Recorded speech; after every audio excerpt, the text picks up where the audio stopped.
Penurunan angka kelahiran belakangan ini menjadi isu yang kerap mendapat sorotan. Di barat itu nggak punya duit, nggak mau punya anak. Kalau di sini nggak punya duit, anak banyak nggak apa-apa gitu.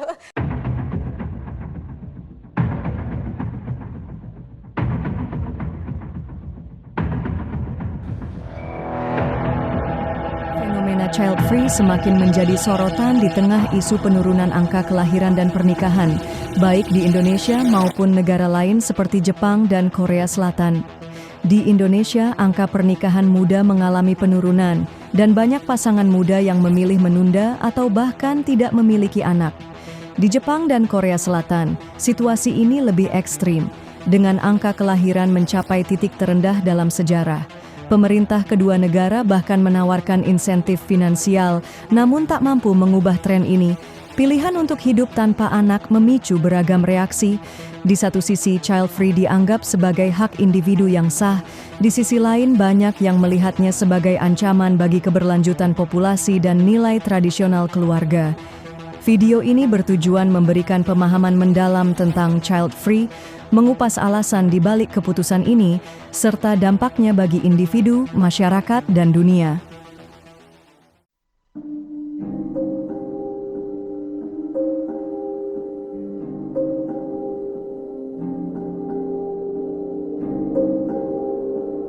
Child free adalah keputusan sadar untuk tidak memiliki anak, baik secara biologis maupun adopsi. Mereka belum benar-benar punya alasan yang kuat untuk kenapa sih harus punya anak gitu. Hal ini berbeda dengan childless, yang merujuk pada keadaan tidak memiliki anak karena alasan di luar kendali seperti masalah kesehatan atau infertilitas. Secara global, child free menjadi tren yang semakin terlihat di negara maju dengan angka kelahiran yang menurun. Di sisi lain, di negara berkembang, fenomena ini muncul di kalangan masyarakat perkotaan yang terpapar gaya hidup modern.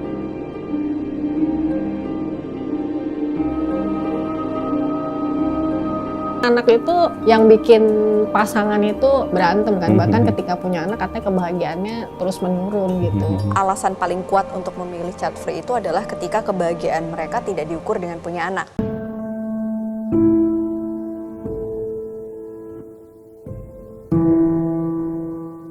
Beberapa individu memilih child free karena pertimbangan kesehatan mental, pengalaman trauma, atau merasa tidak nyaman dengan tanggung jawab besar menjadi orang tua. Dan juga, tingginya biaya hidup dan pendidikan anak membuat banyak orang merasa keputusan untuk tidak memiliki anak lebih realistis secara finansial. Selain itu, sebagian orang lebih memprioritaskan karir, hubungan dengan pasangan, atau gaya hidup yang fokus pada kebebasan individu.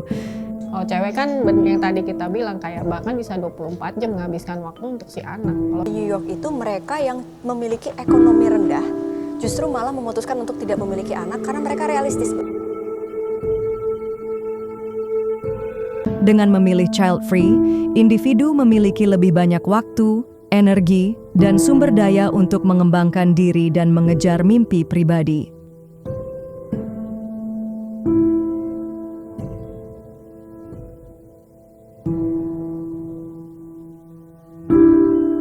Menurut pandangan di negara maju seperti Amerika Serikat dan Eropa Barat, pilihan child free didukung oleh nilai kebebasan individu dan feminisme yang menghormati hak perempuan atas tubuhnya.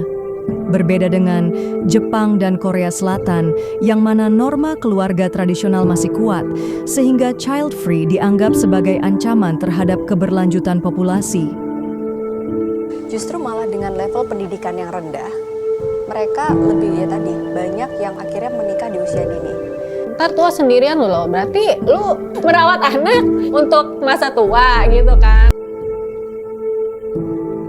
Dan jika pandangan di negara berkembang seperti Indonesia pilihan child free seringkali dianggap bertentangan dengan norma agama dan budaya, sehingga individu yang memilihnya menghadapi stigma.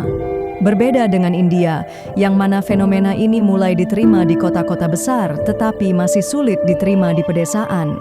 Oleh sebab itu, negara dengan angka kelahiran rendah seperti Jepang dan beberapa negara Eropa menawarkan insentif untuk meningkatkan kelahiran. Sedangkan di negara dengan populasi padat seperti China dan India, keputusan child free mulai diterima karena membantu mengurangi tekanan pada sumber daya.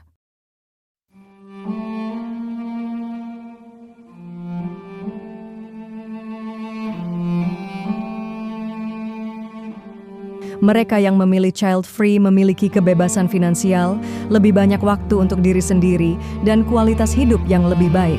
Meskipun begitu, potensi kesepian di usia tua dan stigma sosial masih menjadi tantangan yang harus dihadapi. Di negara dengan angka kelahiran rendah, child free memengaruhi komposisi demografi dan ekonomi di masa depan. Sedangkan di negara dengan populasi tinggi, child free dapat membantu mengurangi tekanan pada sumber daya dan lingkungan. Secara global, pilihan child free berkontribusi pada pengurangan konsumsi energi, sumber daya, dan emisi karbon, sehingga memberikan dampak positif terhadap lingkungan.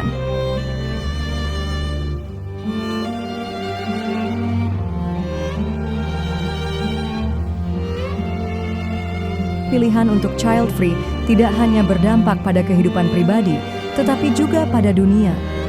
Di tengah tantangan global seperti krisis lingkungan dan tekanan populasi, keputusan ini sering dianggap sebagai langkah kecil menuju masa depan yang lebih baik. Namun, apapun pilihannya, setiap orang berhak menjalani hidup sesuai dengan keinginan dan nilai mereka. Yang terpenting adalah saling menghormati dan memahami bahwa hidup tidak selalu tentang memenuhi harapan orang lain. Jika kita mau membuka diri pada perbedaan, kita bisa menciptakan masyarakat yang lebih adil, seimbang, dan penuh penghargaan terhadap pilihan masing-masing individu. Karena pada akhirnya, dunia ini milik semua orang, apapun jalan hidupnya.